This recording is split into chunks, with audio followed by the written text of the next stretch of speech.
This is Science Week 27, Day 1. And as you can tell by here, actually, I don't know if you'll be able to tell, but you are going to be exploring messaging. And this particular picture that you're looking at here on the left is a picture of Morse code, which you're going to learn a little bit more about as we go along.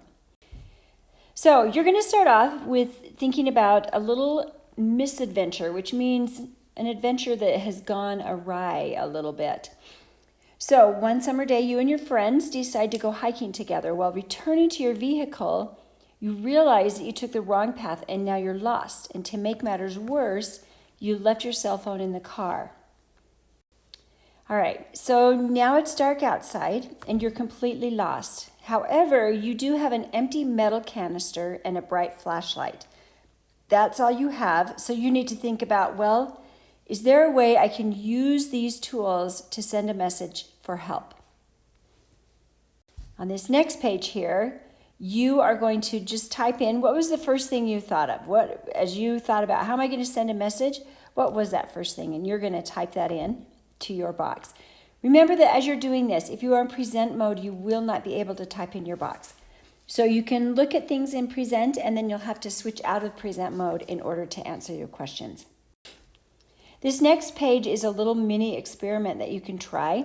Again, when you look at the,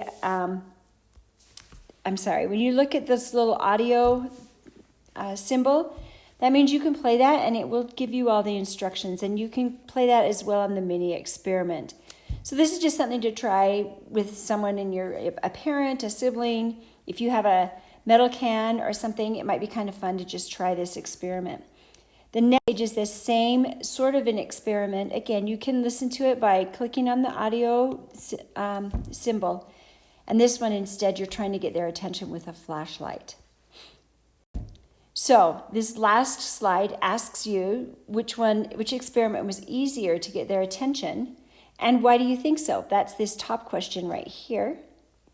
And then the next question right there is explain how waves help to send the message in the can and flashlight experiments. So again, we're going back to what we've been talking about. We've been talking about waves. We started with water. We used sound waves, the way that sight works. So that's what you're going to do there. So have fun with that and be creative in your thinking.